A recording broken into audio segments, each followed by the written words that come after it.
Hi, everyone. We're dead. Again. Down. My name is Molly. I am going to be your game master for this, our second episode of season 3 of the Concord Illuminati. I use she, her pronouns. I'm going to pass it over to my friend who is playing a priest. Oh, that's me. I'm a thaumaturgist, but I'm also a priest.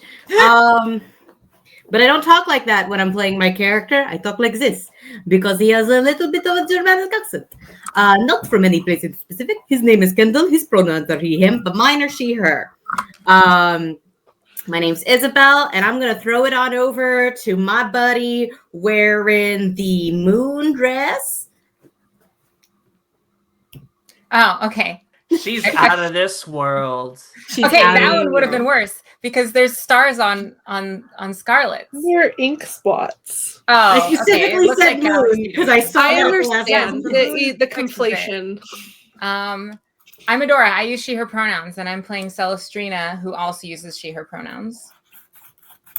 And then to the other star, the little blonde, bright ball of sunshine. Hi, I'm Scarlet. My pronouns are she, her, and I'll be playing Bay, whose pronouns are they, them. Wonderful. The morning breaks over the twisting alleyways and large plazas of the Thorn. Tremendous pieces of textile are strung between the roofs of the 2- and 3-story earth brick buildings, casting shade and beautiful colored patterns across the dirt paths that carve their way through the neighborhood. The sweet and aromatic scent of the ever-present desert flowers bathe and surround you as one wanders through the rough and tumble neighborhood. A short blonde halfling with a sharp jawline and cascading locks of blonde hair heaves open a cellar door as a small fox, as black as ash, climbs up, skittering all over their robes, squeaking and cackling at the halfling. "Sut, come back here," a voice echoes from down the cellar. The halfling picks the creature up, giving it a scratch on its belly before setting it down. As it skitters down, the small green eyes reflect the last amount of daylight back at Bayou. The fox chirps and skitters away. Bayou lowers the heavy wooden cellar doors onto the cement block foundations, and they start their walk through the Thorn. As they do this, Grandma's voice rings through their head. "Now, they just lost a good friend, so don't try to replace him or be their new best friend too quickly." The heft of her gaze is matched only by the pregnant pause, letting her green eyes rest on the little blonde bombshell halfling in front of her.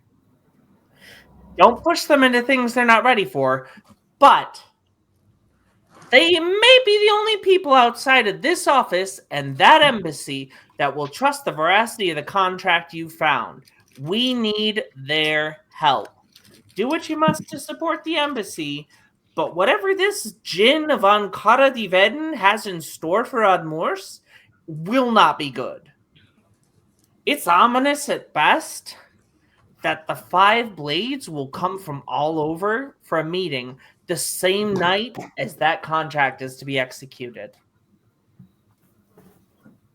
Bayou emerges from their thoughts and from the winding dirt pathways into a sunny market square, where they shuffle through the crowds, the diversity of Admurs, until they come across Kendall and Celestrina seated in the plain snake, reeling from last night's loss. So, Celestrina and Kendall, you see why don't you describe Bayou? That's a great thing that I should have pulled up that before I did this. Bayou is, I think, like 4 feet, was sort of somewhere in that zone. I think it had been discussed at one point, but I don't remember. Bayou's 4 feet tall. They are they have like a shaved side cut with a ton of hair just like curling over the side. androgynous kind of pixie-ish features, and big ol' wide eyes. Cool. And so you see, you were given kind of a description of Celestrina, with shocking green eyes and tumbling red hair, probably one of the taller creatures that not named Taz that you've known. And you also heard Kendall, maybe just a foot and a half taller than you, who's got this inky black hair and these sharp blue eyes with deep bags hanging beneath them.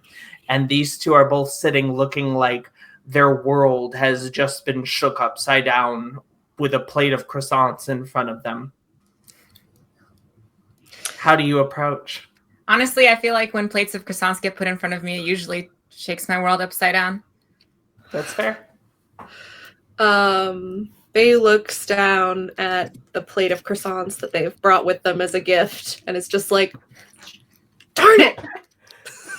And like sort of passes it off to some randos at another table. And then takes a deep breath and is like, okay, you got this, you got this, you got this. And then walks up to them. My name's Bayou.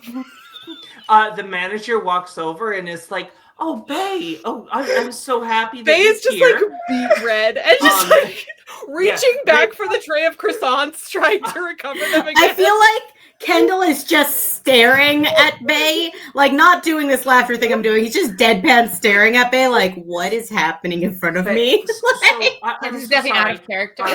Bay, Miss Elstrina, Mr. Kendall, this is Bay.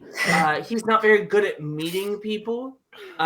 He's really seems to struggle with this introductory piece. But he's one of our favorite people here at the Plain Snake.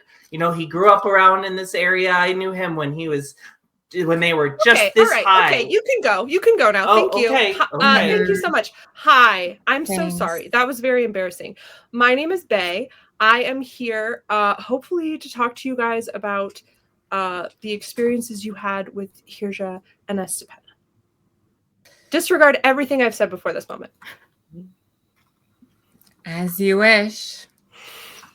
Yeah, I mean, we definitely have some things to say about Hirja and Estepena. I'm not sure if now's really the time, but you found the right people. Good. Would you like a croissant?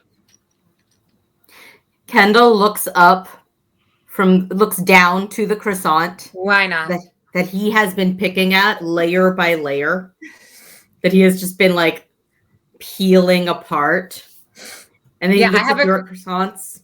I have a croissant on my plate, which is not finished, but this is different. This is a Bay croissant. So like, I'm like, you know what? This is destiny. Let's see what happens. And Kendall moves his croissant over to one half of his plate.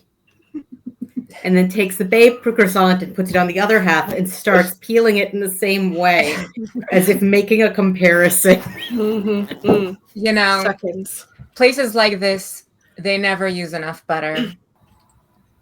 Noted. I will know what's up. let the barmaid / chef know. No. I'm comparing the one that you brought to the one that we had from here. Oh, well, I will amend my recipe. You know what? That was my mistake. I'm saying yours is correct. Oh, yes, it is. Great. You have difficulty with people, don't you? No. I am just trying to be agreeable. You guys are, I assume, in mourning. And, you know, I'm very sorry for your loss. That's Thank great. you. I assume we will be hearing that quite a lot. As far as I am concerned, Odyssey has begun his journey on the wheel.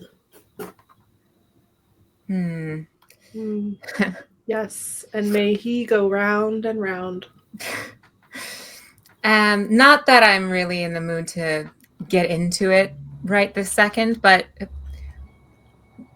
just broad strokes. What is your interest in the situation, or like who are you? Oh, yes, with, yes, or... yes, of course. of course. Well, I have been working. Welcome, first. We're in Ardmores, right? Yeah. Welcome to Ardmores. This is my home, and you are bathing in the glorious liquid sunshine of my god. So enjoy that. And then Odd pulls out I'm so sorry. Pulls out their little beaker full of water, a little test tube that's full of sacred water for them, and just sort of flicks a little bit at both of you, and then tucks it back in their little utility pouch belt, and is like, we are weeks away from being invaded in a really detrimental to my people and homeland kind of way. And so I'm here because most of our military force does not believe that Hirja is a real threat. And I need allies and support to help convince them that we should really prepare for this attack. Yes, we can do that. Excellent. So I have gathered some evidence. Recently, there was an Hold on a incident. second. Like I said, now is not the time. I just wanted to know generally what the situation is. It seems like it could be the time, but okay. That's fine. Why is now not the time, Celestrina? I don't know when we're going to be able to see Odd. And it seems like it might be a good idea to actually do something with ourselves rather than stare at croissants. I don't know about you, but I haven't had much of an appetite. Well, I don't know about you, but I think there's lots of interesting things to find on my croissants. You might be right, though. Okay, why don't we give it a try? What do you need us to do? We would be happy to get in Hirja's way. Okay, well, here's the deal. There's like a big meeting of a bunch of bigwigs happening when is the meeting happening, Molly? 1 week. In 1 week. So we need to prepare an airtight, rock-solid case to convince them to mount a defense / maybe like an offense-defense situation on Hirja's forces. Why is they resistant? Why? Well, the only evidence that I imagine they're resistant because the only evidence we have is the letter, Molly. They are resistant because there's rumors going around that the Estepennans provoked Hirja. Oh, okay. And that everything that happened to them was by provocation. So yeah, they think that the Estepennans kind of had it coming and provoked the attack, which I don't think, just to be clear, I do not think that. I am pro Estepenna in this matter, but that I've also come into some evidence recently about some nefarious doings of Hirja and her crew. So I really am pretty invested and convinced that she needs to be stopped, Your politicians believe that it is a reasonable response to any kind of provocation to destroy a city with thousands upon thousands of people, innocent civilians in it? They don't have Correct. to believe Yes, it. that is what I am saying. The politicians don't have to believe it. They just have to say that they do. Anyone who would respond to a provocation in that way. I'm not saying Estepenna even provoked, but let's just go play along this line of logic. Anyone who provoked in this way, who was provoked in this way, and responds with destroying a city with tens of thousands, they are someone you cannot trust. They are someone you should be on your guard around. At the very least, they should have a navy out to meet them and say that they are escorts if they want to be diplomatic about it. But I mean, come on, how has no one brought that up? You will hear a throat being cleared behind you. And you'll you'll turn around and you'll see a couple of people from the Onoramil faction who are also taking lunch behind you. And they're like, Kendall turns around and goes, "Cover your mouth!" Bay also starts coughing really loudly and is just like, might not be the time. You, beautiful, mysterious woman, may have been correct. Maybe another time is the time that we should discuss this in an area where we're not going to offend any of the people we're trying to convince. Oh, are those the politicians? Those are some of the politicians.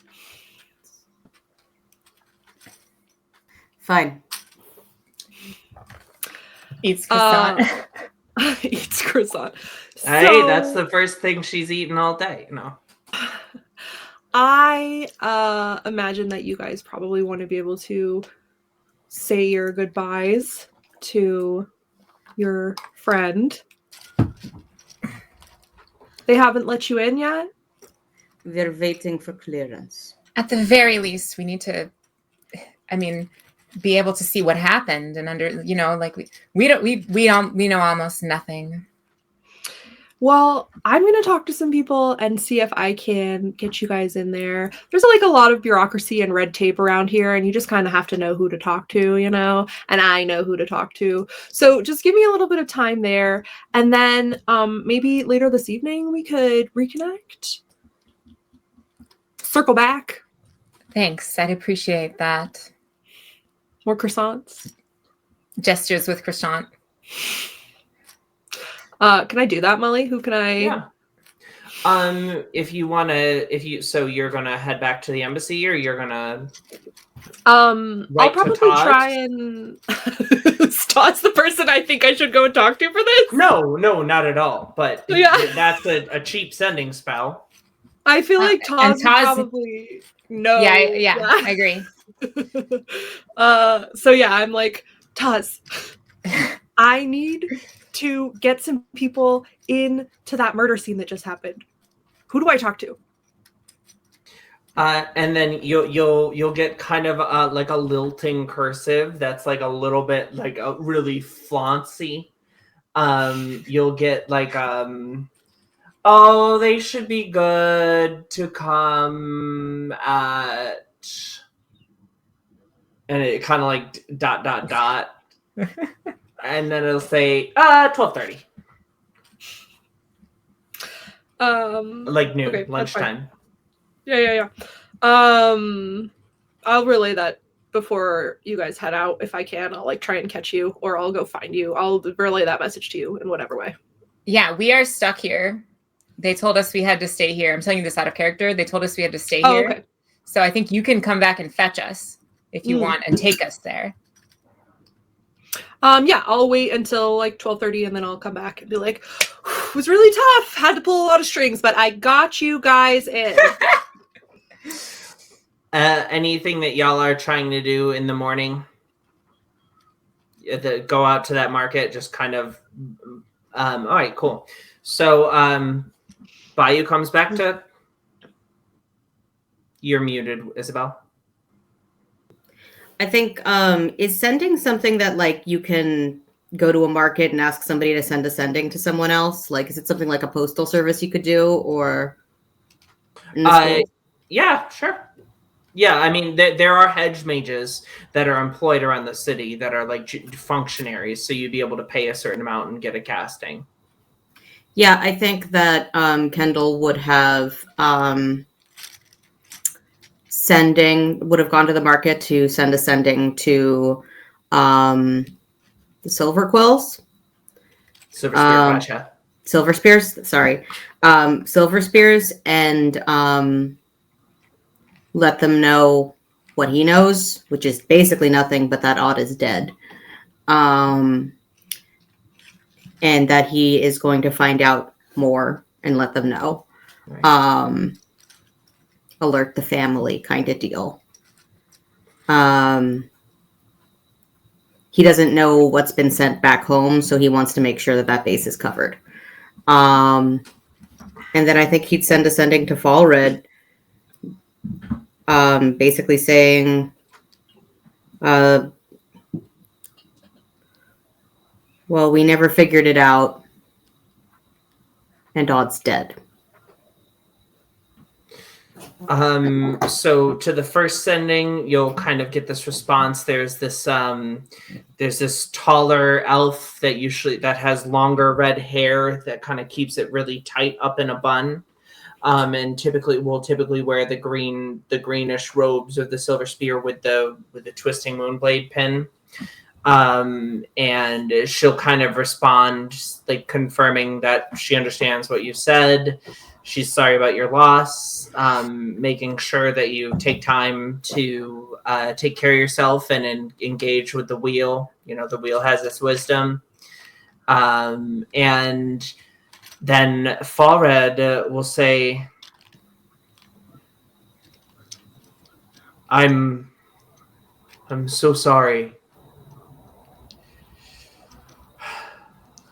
Odyssey was a strange guy, but he was always nice to me. I'll always appreciate that. Accurate. I'm sorry about Llewellyn betraying us.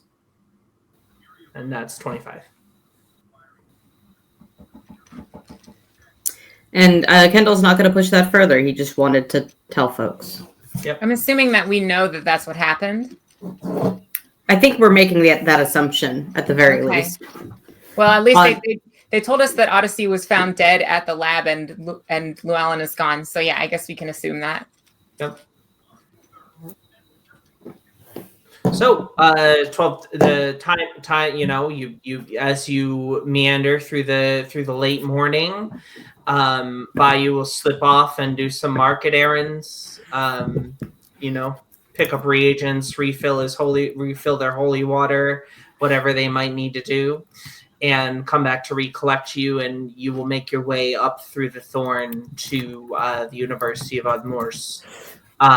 You make your way through the beautifully illuminated, even in the day, the bright blue, purple, and green bioluminescent or arcanoluminescent fixtures gleam in this light, and you arrive to the lab. Where you see just this tremendous, where the door was, there's this tremendous hole.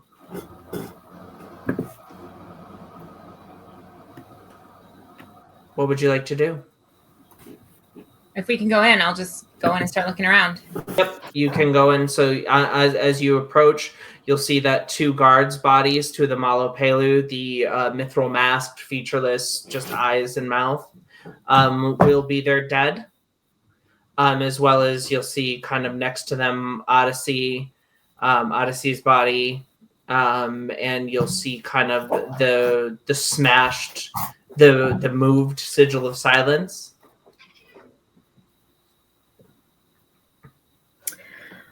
I think that Kendall would look around for candies and pastries and the things he knows Odd brought with him to see where Odd had been. See if it's Odd's body is there, but has it been moved basically from when he dropped everything. There is a spray of treacle across the room. You can see a bunch of candies skittered across, different Turkish delights, those little cubes, and you can see the powdered sugar kind of sprayed along the ground. You remember from kind of the central circle where Llewellyn had been contained in the arcane cell, and you also see some bodily fluids, as well as kind of a magic, an illusory chalk outline of where they found Odyssey. Are they there? Who? Is there anyone there? Who would you? They have given you the space out of respect, but if you want to speak to someone, they'd be willing to speak to you. Okay. I think Kendall would like to go to Odd's body and cast retrocognition. So you want to see the things that happened right beforehand. So you will get to see. I want to see the last 24 hours. So I want to see what happened leading up to it and afterwards. Yep. So you will see Odyssey. You'll see this tremendous eruption as Odyssey kind of displaces the silent sigil and tries to reason with Llewellyn. You see Llewellyn's eyes kind of snap and start to glow. You see this rage, and as Odyssey leans in to try to give Llewellyn a piece of croissant, Llewellyn grabs Odyssey, and I'm not going to describe the death again, and kills him. And as this happens, Llewellyn, you look down. Llewellyn is looking down as he stepped out of the cage and is looking down at Odyssey. And you see for a second, the ink drains from his eyes. And you see, they start to well up with tears.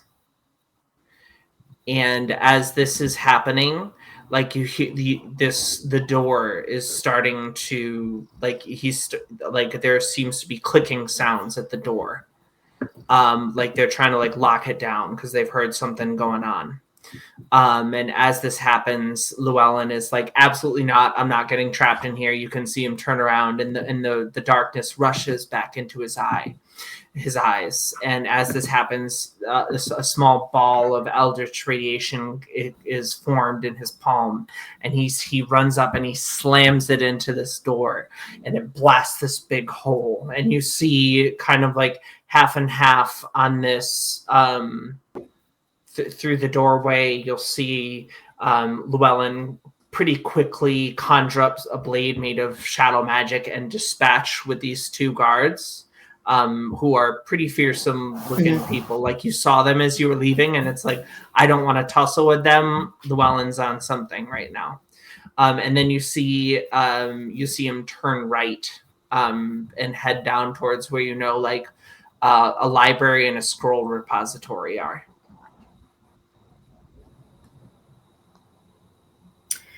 Okay, I'm gonna relay that all to Celestrina.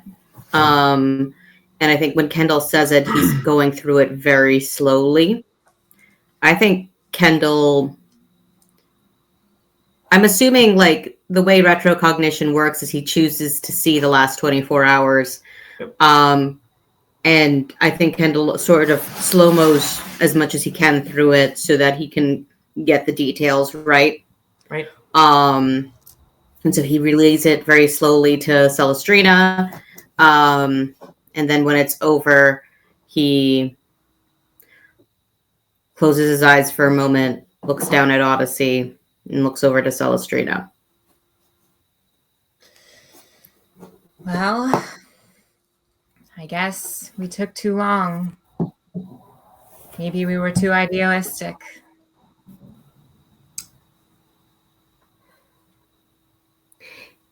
He seemed to have instant regret. Ain't that nice? That thing inside... That thing he made a pact with. I think it's more controlled than he realizes. He isn't a safe person to be around, and we knew that. And I tried to tell Odd. Yeah. So is Odd's stuff there at all? Yep, there is Odd's satchel is kind of off in a corner behind a lab desk. Odd's backpack. Presumably they found it and then set it aside. Nope, Odyssey had set it down there when he entered the room. Okay, well, I'll go and grab Odd's stuff and take a look inside. So as you open it, also I should mention that after the ink went back up into Llewellyn's eyes, you saw Llewellyn reach down into Odyssey's pocket and grab the green gem that Odyssey had been carrying around for a while. And it seemed as though when the explosion happened, you weren't able to see what happened to the gem after that. Like, it was in his hand, and then the explosion happened and the fight broke out between Llewellyn and the guards. So you're not sure where the gem went. As you go through the backpack, you find a strange box, and you hear like a very slow, methodical clawing noise. You smell kind of old rotten lizard juice that's kind of been left on the bottom of his backpack. And there's a variety of wilting lettuces in there as well as a couple health potions. And his meticulously kept journals. And his meticulously kept wildlife observation journals that he is very proud of. Including beautiful illustrations. Are they tabbed? Are they what? Are they tabbed? Yeah, absolutely, yes. So I think that upon seeing this, Celestine is just gonna like start laughing sadly and like sit against the wall and just start pulling stuff out and like open the box and stuff. As you open the box, much to your surprise or chagrin, there's a little kind of probably about this big around little red and green, red and brown colored turtle in there. And it's got kind of rotten lettuce juice all over its feet. Oh, had Celestrina not learned about Josephine? Josephine didn't come up last season. Oh. Okay, cool. Or 2 seasons ago. Poor Josephine. Well, I can't say it's not in character. Shows it to Kendall, starts like feeding them some lettuce. Oh, Josephine, you're so dirty. And Kendall's gonna go over Josephine, huh? and scoop up Josephine and just start prestidigitizing Josephine's feet so that there's all the rotten lettuce is gone, and just start cleaning up Josephine. I'm going, poor little one. I wouldn't want this for you.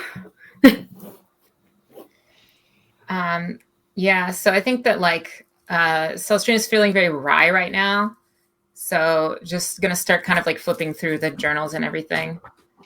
Yeah. So just wrying. You'll spend your time doing that. You'll see details of different seabirds that Odyssey observed on the long patrol. And also drawings of I'm trying to think of one of the last things that he would have put in there. Maybe the big octopus. The large octopus that you got to... the toads. Yeah, it's some giant rare toads. Toad. Yeah, lots of toad drawings. Yeah. And so as you do that, there will be an Ohabala functionary, so a member of the kind of university that you're in will like be standing politely on the edge of the area, holding a big cup of water. Not entering into your personal space, but is like standing there with a big cup of water. Is that for us? Well, it is our custom in times of arrival and in times of grief that we all share the gift of Anmurs together. And they will take a sip and pass it to Bayou. Oh, I didn't know Bay was there. Yeah. Bay will take like a really big, overly demonstrative, like, oh, before passing it on, like showing them the way. Yeah, so Celestrina will kind of grab it and like smirk and like roll her eyes and like take a sip and then place it for Josephine to have some.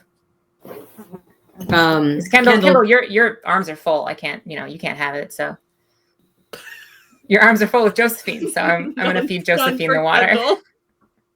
I mean, Kendall's going to put Josephine up to the water and allow Josephine to smell it, and if she wants to drink it. This cannot possibly have any implications. And he's going to make direct eye contact with the Ohabala functionary, like, stop me. Just stop me. No, Bayou's like... like very... Kendall's not taking this great. He is very much in the wrathful part of grief, even though he knows, and he is a death priest. Grief still hits, even if that is your domain.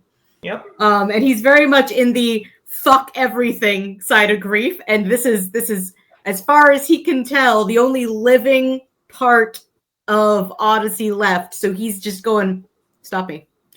Just stop me. Yeah, and Zell's encouraging. Bay's like, yeah, get that turtle in there. Celestine is always a little fuck everything just for fun. So, she's obviously on board. So are you just going to throw the turtle into the water? No, just holding the turtle up to the side of the water so that the turtle can smell it, and if they want to drink. Turtles drink water? They drink of water?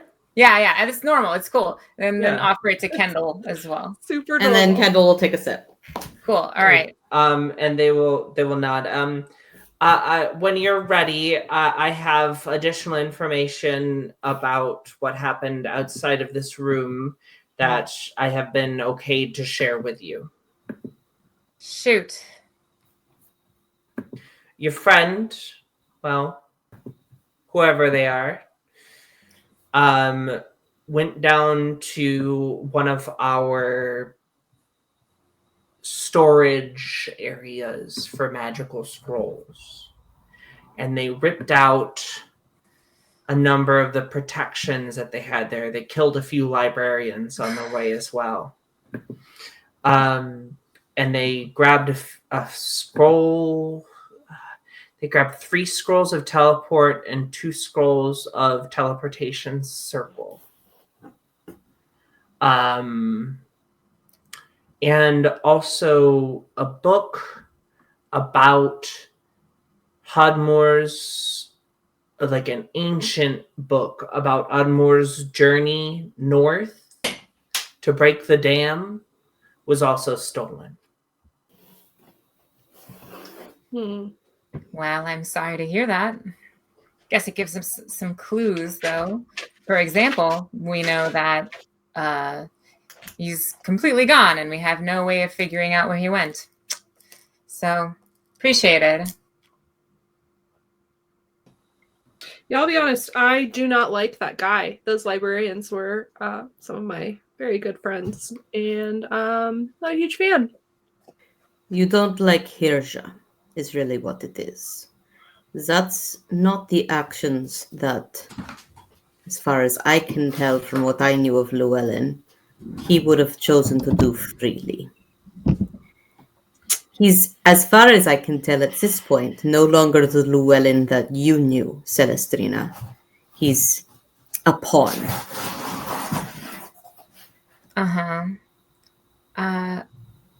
I mean, it sounds from your spell like there's still something of him in there, if you ask me, but not something that can take any actions. Though he's being used, and he doesn't seem to have any say in the matter. So as far as I'm concerned, he's not him anymore.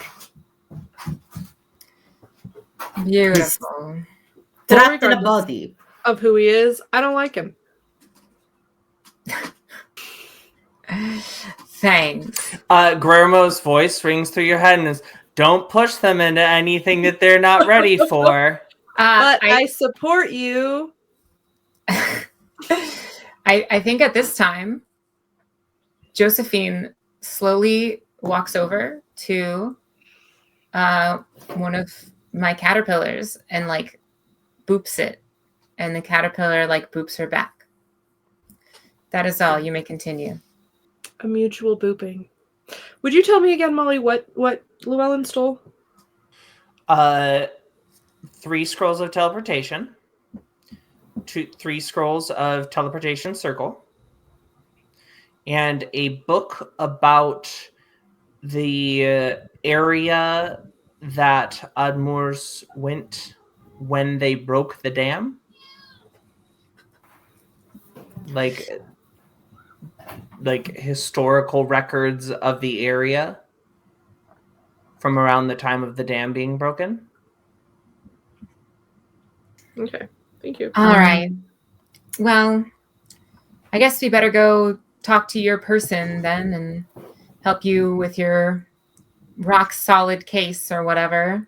Kendall's going to look at the Ohabala and ask, do you have all the information you need? Can the body be moved?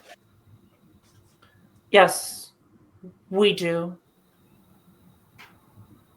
Then Kendall is going to pick up Josephine, put her in his pack, in a lovely red scarf that he likes to wear.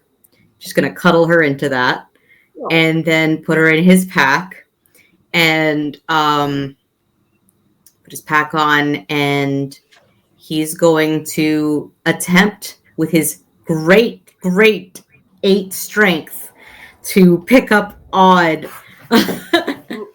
And the functionary will step up and say, well, would you like us to get that for you? Get him for you? I would like the body to be... I would like to do last rites.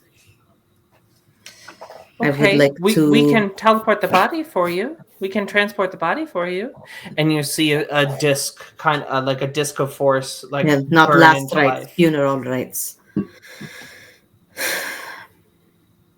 Okay, so you'd like to...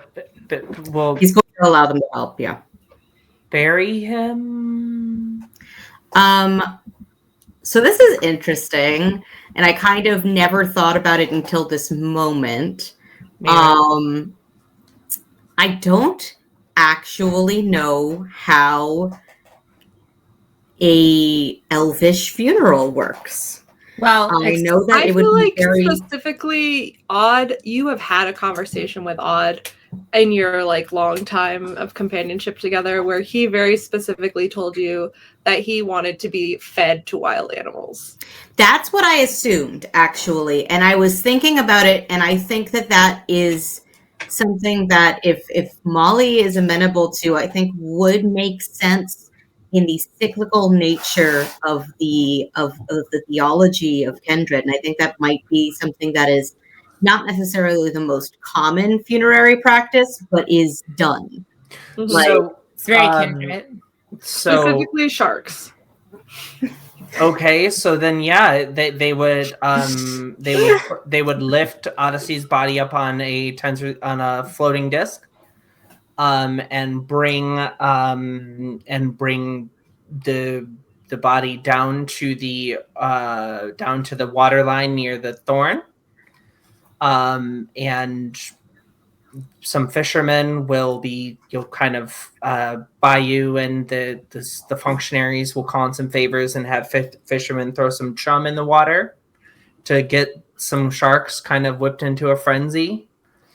And Odyssey will be levitated out and lowered in. So as you see your friend's body being lowered in, is there anything that you would like to do? I think before his body was lowered in, Kendall would have prepared the body. He would have gone through some of Odd's things, dressed Odd in an outfit that didn't have all the grime of travel and of being murdered on it. Odd would probably also have specifically requested to be put in something that is soft on shark teeth, so they weren't injured in the consuming He probably would have process. put you in something comfortable, and then he probably, and I'm thinking a lot about this, And I think, so like coming from a very ritualistic religion myself, a very old ritualistic religion myself, I can very easily see as part of the funerary rites, making markings on the body of cyclical nature, of Kendrick's wheel, and things like that. But because this is the funerary practice where we are encouraging animals to eat the body and therefore bring it back into the natural cycle, I think that Kendrick would use a knife to draw a little bit of blood for that part of the ritual before he gets levitated out, so that when he does fall into the water, the bloom of blood is sort of reflecting the wheel of Kendrick and the cyclical nature of life and death. And I think that Kendall would take a few moments to explain to Celestrina prayerfully what exactly the symbolism of all this is. And it's sort of like he's explaining it to an outsider, but he's also using that moment to prayerfully process this. And he says a blessing over the body as the sharks tear into it of may you be returned to the cycle, and may your next trip through this plane of existence be as meaningful as this one was. And Celestrina's general attitude towards like the funeral stuff is pretty like isn't super into it, / like more concerned with like the other pressing matters, I guess. Like she's very upset about the situation, but not really like a funeral person or caring that much about that. And also did not know Odd nearly as well as Kendall did. So that's where she is at, which is, yeah, she's ready to go prevent Herja from hurting more people, I think.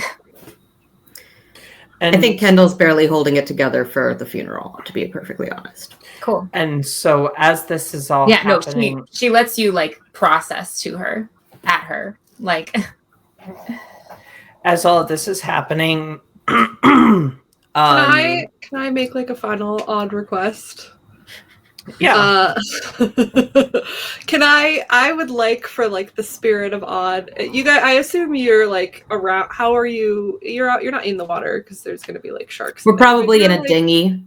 Yeah. Okay. So I want to have one of the sharks like come up and give Kendall a little gentle, fin up opportunity.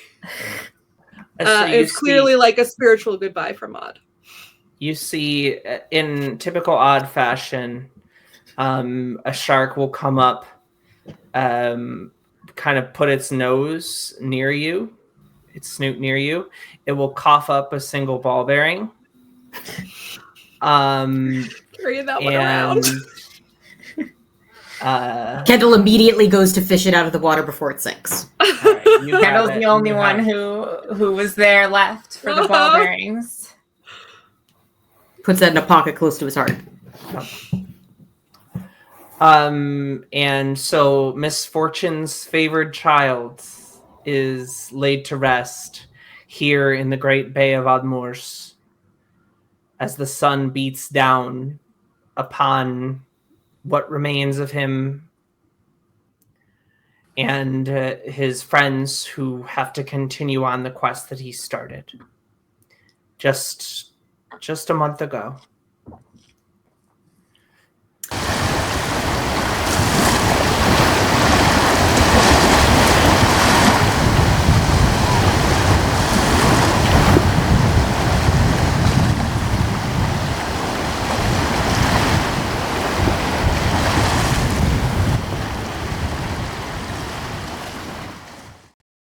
After watching the sun descend a little further on the spot where you laid Odyssey to rest here in the Bay of Admurs, you make your way back to shore, and by you know that the meal in their honor will be starting at the embassy across the river in maybe within an hour.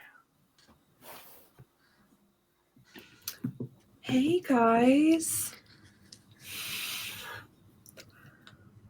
How's it going?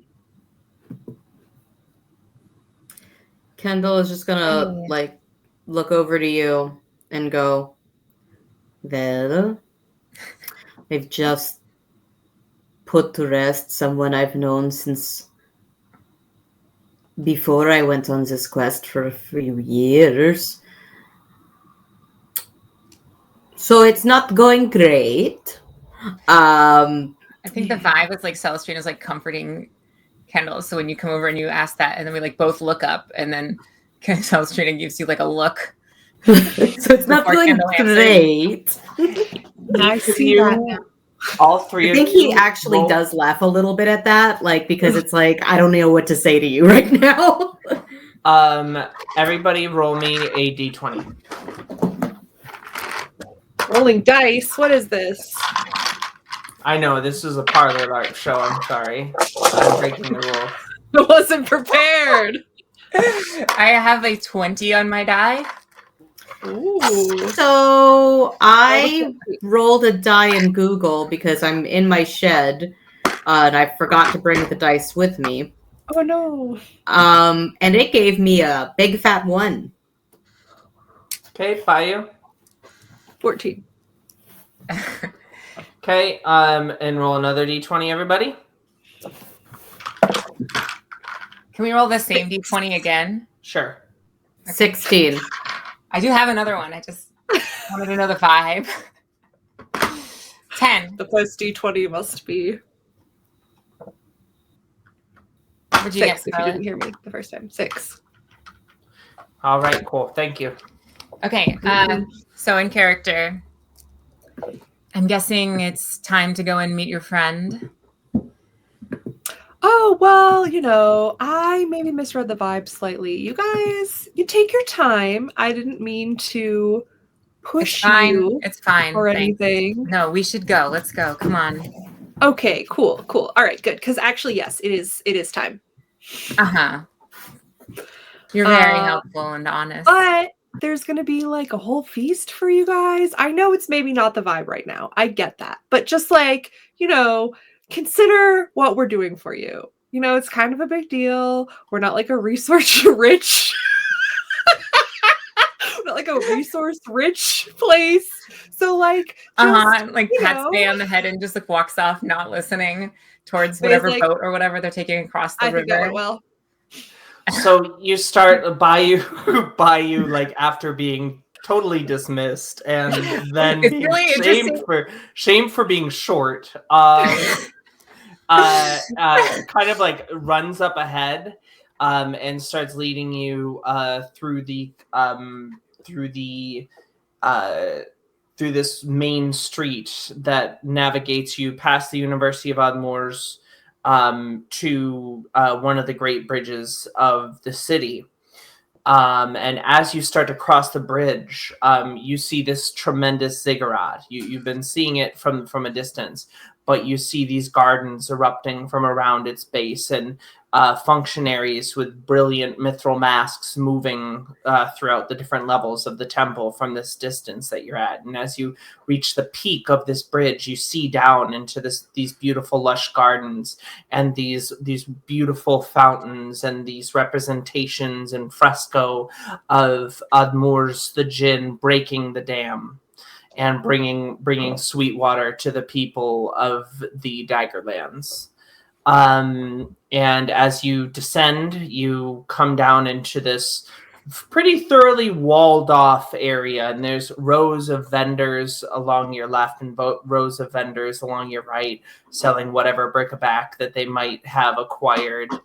You can tell that these are definitely taken down every night, and there's a lot of like religious crap, like you're thinking about like plastic made in China rosaries, but for this religion. So there's like a lot of like little like wind up like water well things. Anyways, so you make your way, and as you round the tip of the Admorsian Peninsula, you start to see the or no, sorry, it's just down that way, and the first complex on your left As you look forward past the ziggurat and into the mainland, you see this endless verdance out forward, and which bayou you know is Mogaktar, the main new water, the main waterlands. And the SD Pennant Embassy is the first building you will see on your left, and the guards, there's a few Sahaugan, these kind of very toothy, dark-eyed humanoids, and they will, people that you're familiar with, they'll wave you through, and they'll say, "Oh, the banquet's just about to start. The print is in there waiting for you, Bayou." They say in kind of a broken common. Excellent. I think today I will be dining with my new friends. Great. And he gives this guard. They give this guard like a. Welcome to the and then they will say, "Welcome to the headquarters of the Ukabatris family. Our one remaining heir, Prince Jirakna, sorry, is very excited to see you. We're very happy to have our honorable delegation from the Ethereal Isles and from the Mithril Isles. Thank you so much for being here with us and helping to make sure that what happens in Estepena never happens again." And so you will make your way into the main embassy building, and as you descend, there is a lot of water in this place. There's a lot of salt water in this place. There's a lot of aquariums around, and the further you go down into this banquet hall, you see this large fountain with this giant shark-like maw. It's kind of a recreation of what you saw at the temple, and with water kind of arcing out of it, and then this twisting whirlpool at the bottom. And there are 3 tables set up along the perimeter of this kind of inset dining area with a balcony up top and then a mezzanine up above it. And everyone is down on the bottom. There are 3 Malopelu guards representing your city that are stationed, 2 up in the balcony and 1 down front. And there are a number of commoners from Ohabala and from Melgakthar that are sitting there. And as you come down, you will see the Prin kind of sat at the central table. And they will say, "Welcome, my friends. I am so sorry for your loss.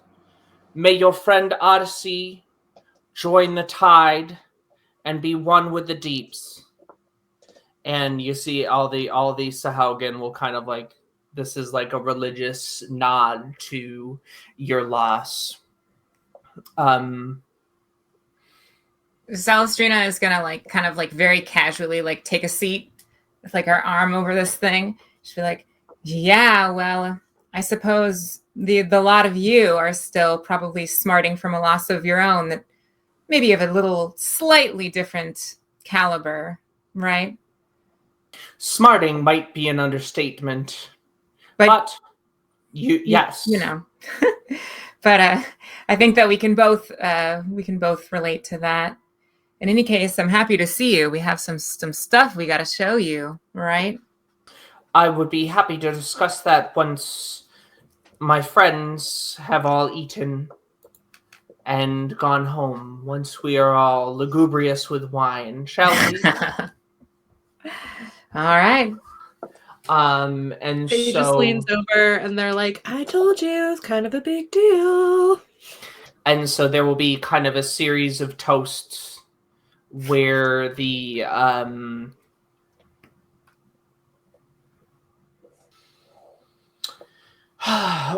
Prin will salute the Ohabala, salute the Melgakthar, thank the Malopelu, the guards. They will kind of honor the Prin back and forth, just like the United Nations, only much longer and much Celestrina's boiling in her shell. by the time this is over. Like, there's so much formality in what's going on. And Bayou is just like, you can see them sitting there like patiently crocheting or like flipping through a book. Beaming the whole time. And as this is happening, kind of plates of seafood start to come out. And there's beautiful arrangements of all different kinds of shellfish and what have you. As you reach the end of the final course, Kendall, you find your senses dulled. And as How you so? you find that you're not sure, you're kind of starting to sweat, and your ability to kind of, and you're feeling like you're moving slowly. You have the poison condition. Oh, jeez. And Holy as Kendall? you're all looking around, you see the 3 Malopelu guards. You watch the Prin kind of start to slump. You watch some of the commoners start to slump. And the guards start to approach you aggressively. Roll for initiative. All right. So, first combat of the new season. Let's get set up. Okay, Here don't we forget. go. Don't forget. Okay, I think Bay, you get nothing from me from Cool. my stuff. Cool.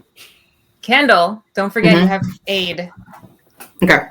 Your 5 hit points, and don't forget if it's just the 2 of us, then we probably both have 1. Let me think. 1, 2.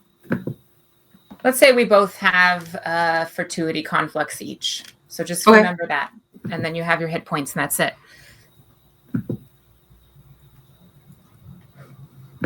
Okay.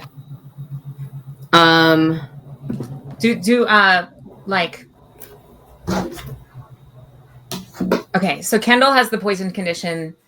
I think that I would like to pretend to also be poisoned. Okay. Just like until the time comes to do something about it. Like, I'm going to also pretend that I am affected the same way as I see other people around me starting to slump in that way. You will see, as you are seeing all this, Kendall is the only one who does not get the surprise condition based off of that perception check. With a 21, he beat it. With a 12 and a 13, neither Bay nor Celestrina passed the check. So initiative will start as such. Celestrina initiative.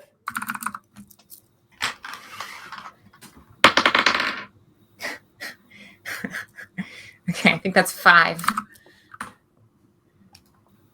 Bay? 6. Solid. Killing it.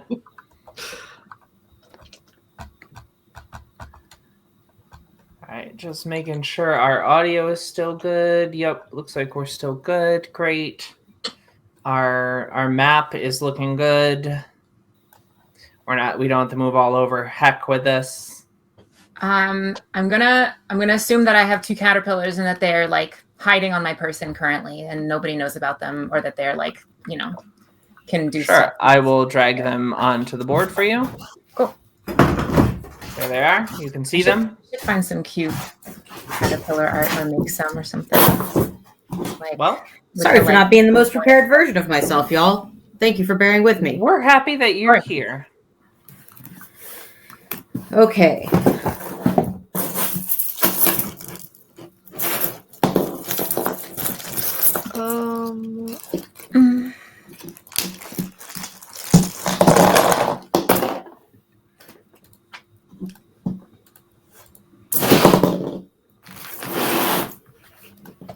That's a 14 on the die.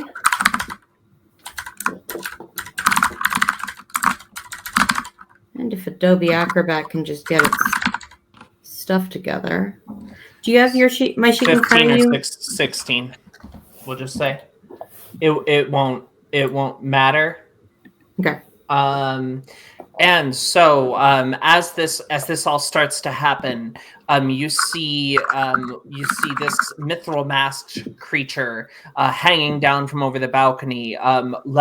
Fire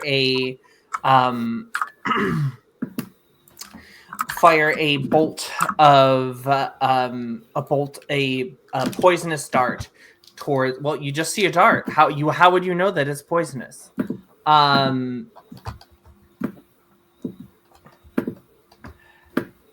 And so they will throw that at the Prin. Am I sitting next to the Prin? You are sitting next to Bayou. Or no, you are sitting next to one of the nobles that is slumped. The Prin is in the center. Cool. So, yep, and the Prin will take Oh, what the heck? What am I doing?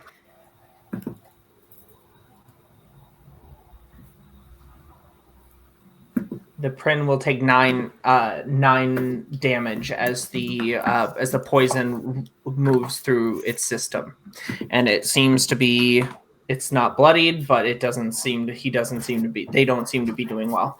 Next up is Kendall, who is not surprised. Kendall, what would you like to do? You see that the Prin is hurt. Yes. You can see that the Prin is hurt.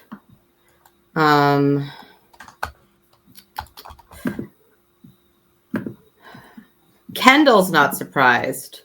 Isabel, on the other hand, is trying to figure out what to do because it's been a little bit. Well, you could heal the Prin who just got poisoned.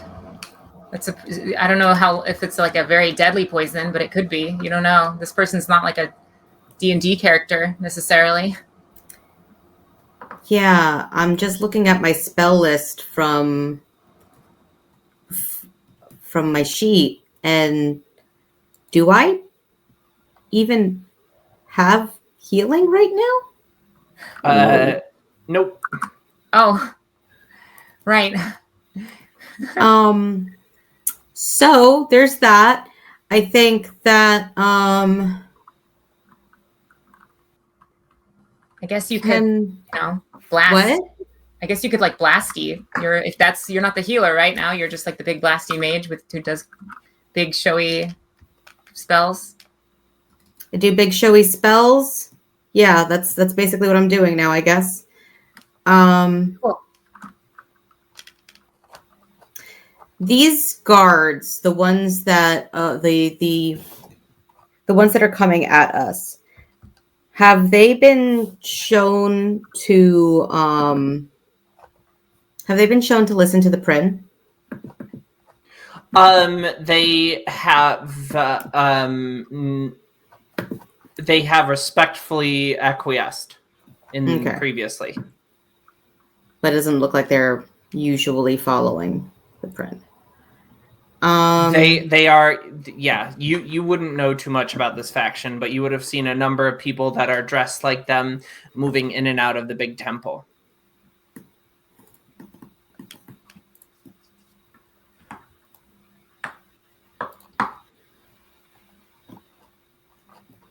I guess I'm going to cast Imaginary Hole underneath these folks rushing towards us.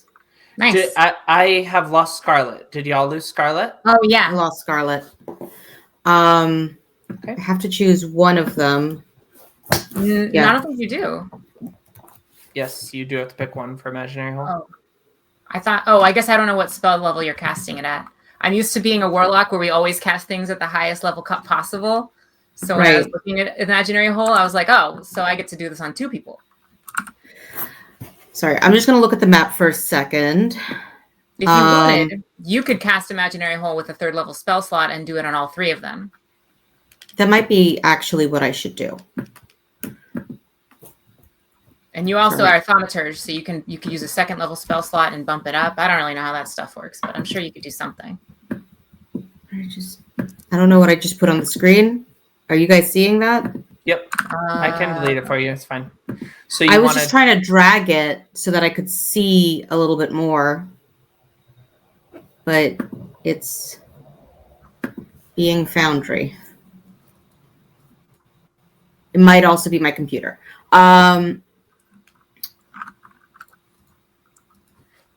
I think that Kendall would. There's 3 of them. Yep. I think that Kendall would upcast imaginary hole at 3rd level. Great. And use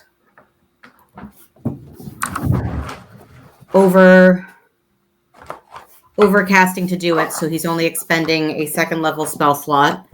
Okay. All right, you do that. And since that is a thaumaturge spell, he's going to create a dreamscape with 3 dream motes 30 feet around him.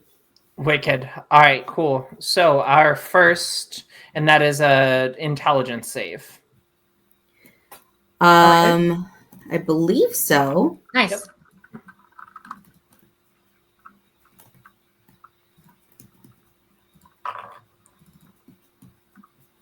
Have you heard anything from Scarlet? I have not. Okay. Should we call? Should we her? pause? Bay is surprised, so we Okay. can go. Yeah. Okay. Well, we can see. Yeah, that makes sense. Go until we don't, and then Sounds good. till I can't no more. Actually, I just got a text. Let's see who passed and who failed. We have all of them failed. Cool. Lol, Nice. our power just went out. Amazing. So we will go to the bottom of this round, and then we will pick up there next time, I guess. So let's get to the bottom of this round. So they all go off. So you roll your damage, and they all fall prone. Yes, I believe that is what happens with imaginary hole. They all fall prone. What's the damage? As they believe a hole has opened up beneath them, and they've fallen into it. So, sorry. They take 2d6 psychic damage as well. All right. So I'll Give me roll that. DiMaggio. That is 8 damage. All right, cool. 8 damage on each. Good to know, Yep. good to know. Next up is my friend who just fell. Where the heck is prone?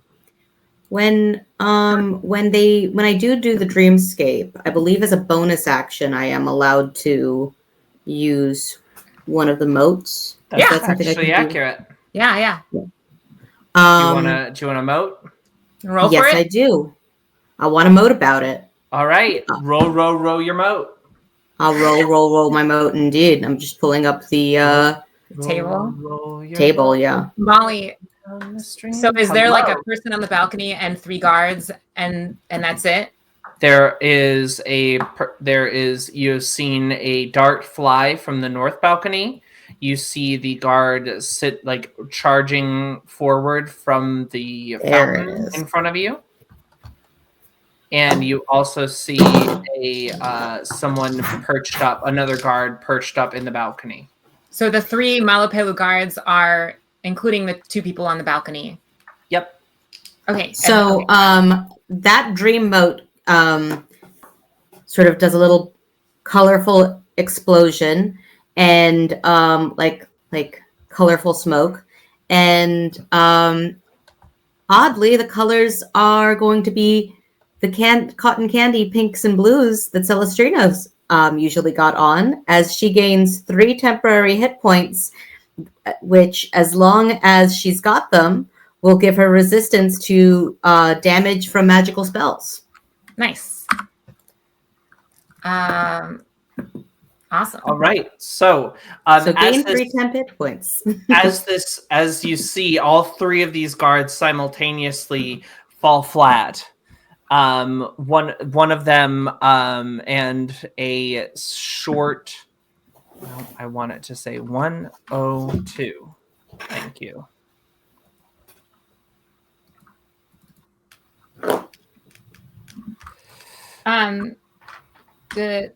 Could you quickly also just what do we see? Like, what do the guards look like to us? From you said one's a dark fly, like a bug. Nope. Oh, a dart fly. A dart fly. You Got it. saw a dart fly from one of the Malopelu up top. Okay, cool. Okay, the next one, another dart will screech out here.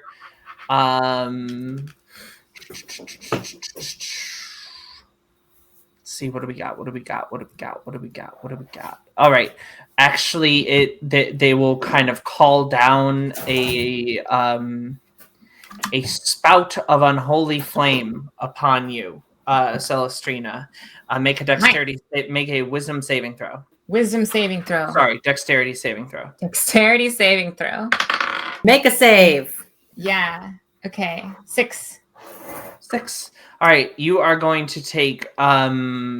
You feel this flame collapse around you, and you take 20 fire damage as this fire starts to roil around you. Or I take 10 fire damage because I have resistance to magical spells. There you go. And I already have 3 temporary hit points, so I take 7 fire damage. But now that those hit points are gone, you no longer have the resistance. Right. And the next, another set of needles will fly out at the Prin. Let's give it a roll here.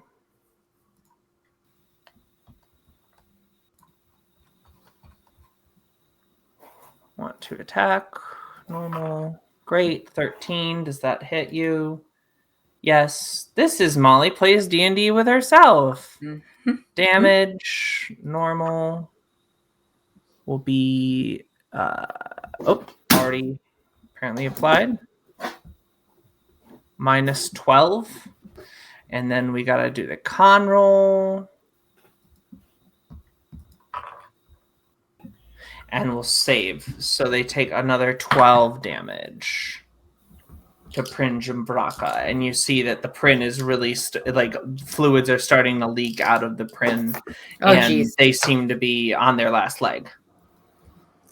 Next up is Celestrina, who is not surprised. How far up is the balcony? It is about 30 feet up. Okay. Okay, and I'm over here, and the stairs are all the way on the other side of the room. Yep. Oh, but I guess I have ways around that. Cool. All right, cool. So, caterpillars jump off of my body and start climbing. One of them starts climbing towards the guard in the south, and one of them starts climbing towards the guard in the east, or walking that direction. Okay. And I am going to use Misty Step to teleport next to the one in the north. All right, so you will bamf your way up. You zip, zop, zoop. Zip, and I will just use illusory feint. I think I gotta get this guy's attention. And so as this happens, so you see this whirling, spinning,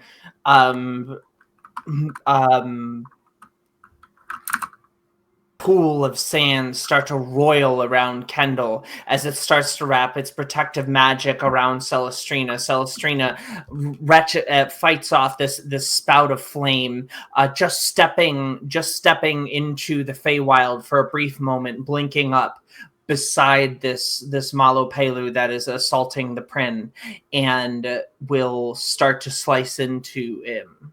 Take your shot. Celestrina starts to twist and disappears from below, and then the person above suddenly sees several Celestrinas attacking at once, and they have to decide which one to defend against. Awesome. My first attack is a 22 to hit. That will hit. Okay. So now I've used Illusory Feint, which is a homebrew thing, so I will explain it. It is a cantrip which It is a cantrip, which says you make an attack, and then if you miss, you have a backup plan. So, but I did not miss, so I just get to hit, and because I'm high enough level, I also get to deal some extra damage. So Celestrina brandishes this horrendous mithril and emerald spine The cool sword that seems to reverberate with the weave around it, and slashes out at this creature, slicing through a part of their leather armor. And so she's dealing a total of 12 damage, one of which is psychic damage. Cool. All right. So and let's see, I'm also, well, I guess it was only one. So yeah, 12 damage, one of which is psychic damage. And then I'll just make attack rolls. The caterpillars will try to, or I think this one's probably not close enough on the bottom, but or on the floor, but the one in the south probably is able to get up to the top, just barely. So we'll make a choke. Yeah, the caterpillar is going to try and wrap them up with string, and it's a 19 on the die, so that'll hit. So that's I think it's 1 damage and 1d4. Oh, it's 1d4, not +1. Yep. Yeah, I gotta click the thing. Okay, 4 damage. So max damage punching. That's a slicey string shot right there. Yes, choke. Okay, now I can see it. Perfect. +4. Yes. So that'll hit. And now that target is grappled. All right, great. Proned, or no longer proned, but still grappled. And they all set up, I assume. That is where, yeah. And that is where we will pick up next time. Thank you so much for joining us here on the Concord Illuminati. I've been your GM, Molly. Thank you for Scarlett. Thank you for Isabel. Thank you for Adora. And we will see you all next week. Bye. See you on the flip side. Bye.